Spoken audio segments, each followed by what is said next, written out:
నమస్తే welcome to our channel నేను మేసిరి అనకాపల్లి లోక్సభ స్థానం వార్ వన్ సైడ్ అయిపోయింది సో అక్కడ సమీకరణలన్నీ కూడా చాలా అనూహ్యంగా చేంజ్ అవుతున్నాయి సో ఈ అంశాన్ని మనకి వివరించడానికి మనతో పాటు ఉన్నారు ప్రముఖ రాజకీయ విశ్లేషకులు కేవీవి ప్రసాద్ గారు నమస్కారం సార్ సార్ ఇప్పుడు చూస్తున్నట్టయితే అనకాపల్లిలో వార్ వన్ సైడ్ అయిపోయింది ఎంపీ స్థానానికి అని చెప్పేసి మనకి వార్తలు వస్తున్నాయి అక్కడ క్లీన్ స్వీప్ మొత్తం కూటమిదే అని చెప్పేసి కూడా మనకి వార్తలు వస్తున్నాయి సో ఎలా ఉండబోతుంది సార్ అక్కడ సో అనకాపల్లి సాధారణంగా మంచి హోల్డ్ ఉన్నదన్నమాట ఇటు టీడీపీకి సో ప్రస్తుతానికి ఏంటంటే ఇప్పుడు సీఎం రమేష్ గారు సో ఫస్ట్ ఎంపీ బీజేపీ తరపు నుంచి సో గన్ షూట్గా నెగ్గబోయే ఎంపీ అన్నది మొత్తం డిక్లేర్ అయింది. అది మాత్రమే కాకుండా అక్కడ 7 అసెంబ్లీ స్థానాలు ఉన్నాయి.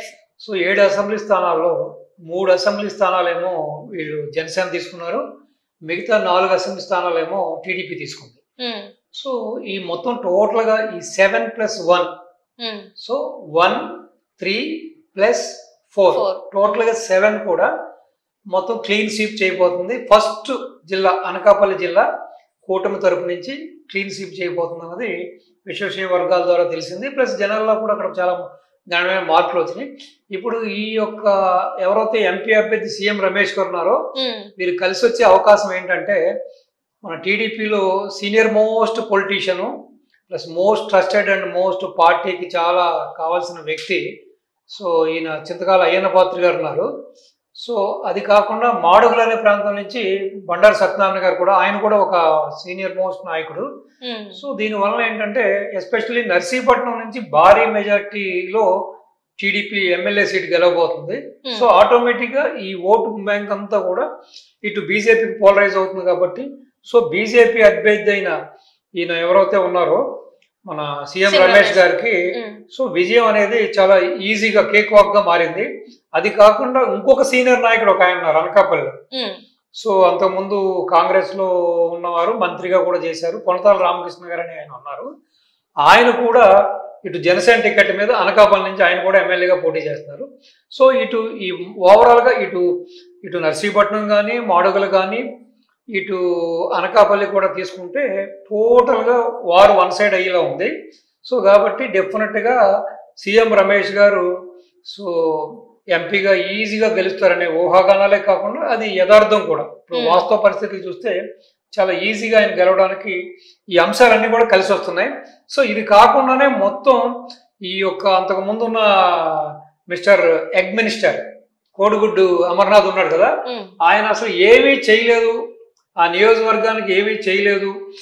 సో దానివల్ల ఆయన వాటి మళ్ళీ గాజువాకు పారిపోయాడు. కాబట్టి ప్రజల్లో తీవ్ర అసంతృప్తి ఉంది. ఇప్పుడు వైసీపీ మీదే కాకుండా జగన్మోహన్ రెడ్డి మీద కాకుండా లోకల్గా కూడా గుడివాడ అమర్నాథ్ మీద కూడా విపరీతమైన ఒక ఈ అసంతృప్తి ఉండడం కూడా ఇదంతా కూడా ఇప్పుడు ఈ కూటమి ఏదైతే ఉందో జనసేన బీజేపీ టీడీపీకి అడ్వాంటేజ్గా మారింది. సో కాబట్టి ఇక్కడ మాత్రం వారు వన్ సైడ్ అమ్మా. అంటే ఇప్పుడు గతంలో ఇప్పుడు మీరే చెప్పారు అక్కడ వైసీపీ నేత ఎవరైతే ఉన్నారో అది చేయలేదు. మరి ఇప్పుడు పరిస్థితి ఎలా ఉండబోతుంది? వాళ్ళు ఏమన్నా అక్కడ ప్రచారం ఏమైనా చేయబోతున్నారు? అంటే చాలా నియోజకవర్గాలలో ప్రచారాలు కూడా ఆపేసిన పరిస్థితి, అంటే డల్ అయిన పరిస్థితి. మరి ఇప్పుడు ఇక్కడ ఎలా ఉండబోతుంది? ప్రస్తుతానికి ఎవరైతే ఈ ఎక్స్ మినిస్టర్ ఎవరైతే ఉన్నాడో గుడివాడ అమర్నాథ్, ఆయన అక్కడికి గాజువాకి వెళ్ళిపోయాడు. సో గాజువాకి వెళ్ళిపోయారు అక్కడ ఆయనకి. సో కాబట్టి ఇవన్నీ అంశాలు కూడా కలిసి వస్తాయమ్మా. ప్రజల్లో తీవ్ర వ్యతిరేకత ఉంది. ప్లస్ కొత్తగా జగన్మోహన్ రెడ్డి గారు తీసుకొచ్చిన ఈ ల్యాండ్ యాక్ట్ వలన కూడా ప్రజలు ఇటు ఇళ్ళు వాకిలి ఉన్నవాళ్ళు, ఇటు పొలాలు ఉన్నవాళ్ళు, స్థలాలు ఉన్నవాళ్ళు కూడా చాలా భయభ్రాంతులకు గురవుతున్నారు. ఇది డెఫినెట్ గా, ఎందుకంటే ఆల్రెడీ ఉన్నాయన్నీ అయిపోయినాయి అమ్మా. జగన్మోహన్ రెడ్డి బటన్ నొక్కుడు మొదలెట్టి ఇప్పుడు సంపదను సృష్టించకుండా బటన్ నొక్కుడు అక్కడ ఇక్కడ దొరికిన చోటల్లా దోచుకొచ్చి పంచడం జరిగింది. ఇక మీదట పంచడానికి ఎటువంటి వనరులు లేవు. కాబట్టి ఇక మిగిలిందల్లా ప్రజల ఆస్తులు, ప్రజల పొలాలు, ప్రజల ఇళ్ళు, ప్రజల స్థలాలే. కాబట్టి ఈ యాక్ట్ వల్ల జరిగే దుష్ఫలితాల వల్ల ప్రజలు కూడా తీవ్రమైన మానసిక ఒత్తిడికి, ఆందోళనకి, భయాందోళనకు కూడా గురయ్యారు. సో కాబట్టి బాబు గారు దాని గురించి కూడా వాళ్ళు క్లీన్గా క్లారిఫై ఇచ్చి, నేను రాగానే రెండో సంతకం, మొదటి సంతకం మెగా డిఎస్సి అన్నారు ఆయన. సో రెండో సంతకం ఏమో ఈ ల్యాండ్ యాక్ట్ ని రద్దు చేస్తా అన్నారు. కాబట్టి ప్రజలు కూడా డెఫినెట్ గా టీడీపీ ఈ కూటమి వస్తే మనం మళ్ళీ సేవ్ అవుతాం, మనం బతికి బట్టగట్టొచ్చు అనే భావంతో ఉన్నారు కాబట్టి సో ఎస్పెషల్లీ ఈ అనకాపల్లి ఏదైతే ఉందో ఈ లోక్సభ స్థానం దానికి సంబంధించిన ఈ 7 అసెంబ్లీ సెగ్మెంట్స్ ఉన్నాయో ఇది మాత్రం విశ్లేషకులే కాదు లోకల్గా ఉన్న వాళ్ళు చెబుతున్నారు, ఈవెన్ ప్రతిపక్షం వాళ్ళు కూడా ఓపెన్గా చెబుతున్నారు ఇక్కడ మాకు ఛాన్స్ లేదు, ఒక్క సీటు కూడా గెలవం, మొత్తం వార్ వన్ సైడ్ కంప్లీట్గా క్లీన్ స్వీప్ చేయబోతుంది కూటమి అని చెప్పి ఇది నొక్కి వక్కాలని చెబుతున్నారు. ఇప్పుడు మన జగన్మోహన్ రెడ్డి గారు మేనిఫెస్టో రిలీజ్ చేశారు, వీళ్ళు కూడా మేనిఫెస్టో రిలీజ్, దీని వల్ల వాళ్ళకి అసలు ఎవరికి ఎక్కువ లాభం చేకూరుంది అంటారు? మరి అంటే బాబు గారు మేనిఫెస్టో అడ్వాంటేజ్ కదమ్మా. ఇప్పుడు ఆయన 3,000 అన్నదాన్ని 4,000 పెంచిన అంటున్నారు, అలాగే వికలాంగులకు కూడా 6,000 అంటున్నారు, ఈ ల్యాండ్ యాక్ట్ చేసేస్తాం అంటున్నారు, ప్లస్ ఇంటికి ఒక 3 సిలిండర్లు ఫ్రీగా ఇస్తామని చెబుతున్నారు సంవత్సరానికి. సో ఈ విధంగా తీసుకుంటే మీకు అడ్వాంటేజెస్ మేనిఫెస్టో ఈ సూపర్ 6 ఒక ఇప్పుడు మన T20 మ్యాచ్ ఎంత మనకు రసవత్తరంగా ఉంటుందో అలాగా బాబు గారి మేనిఫెస్టోవే చాలా బాగుంది. సో వాళ్ళ యొక్క మేనిఫెస్టో తేలిపోయిందమ్మా. ఈ యొక్క కూటమి మేనిఫెస్టో ముందు వైసీపీ మేనిఫెస్టో పూర్తిగా తేలిపోయింది. సో ప్రజలు కూడా ఇంకా జగన్మోహన్ రెడ్డిని విశ్వసించే పరిస్థితిలో లేరు. సో కాబట్టి ఈ అంశాలన్నీ కూడా కలిసి వచ్చిన అంశాలు కాబట్టి సో అనకాపల్లి నాకు తెలిసి అనకాపల్లి మాత్రమే కాదమ్మా. సో మినిమం ఆంధ్రప్రదేశ్లో ఇటువంటి సంఘటనలు మీరు చూడండి, రాసి పెట్టుకోండి, నేను చెబుతున్నాను ఈ రోజుని దగ్గర ఒక 7 నుంచి 8 ఒక్క పార్లమెంట్ పరిధిలో ఈ విధంగానే క్లీన్ స్వీప్ చేయబోతుంది ఈ టీడీపీ కూటమి. సో అంటే అర్థమైంది కదా మీకు. ఇప్పుడు ఎక్కడెక్కడ సపోజ్ ఎగ్జాంపుల్ నరసరావుపేట అని ఇలాగని ఏలూరు అని ఇలా డిఫరెంట్ సెగ్మెంట్స్ ఉన్నాయి. సో ప్రతి చోట కూడా అక్కడ ఉన్న అసెంబ్లీ అభ్యర్థులు ప్లస్ ఎంపీ అభ్యర్థి కూడా క్లీన్ స్వీప్ చేయబోతుంది ఈ టీడీపీ జనసేన బీజేపీ కూటమి. నాట్ ఓన్లీ అనకాపల్లి, మీకు మినిమం ఒక 7-8 ప్రాంతాల్లో ఇదే పరిస్థితి కనబడుతుంది, ఇదే రిజల్ట్ కూడా రాబోతుంది.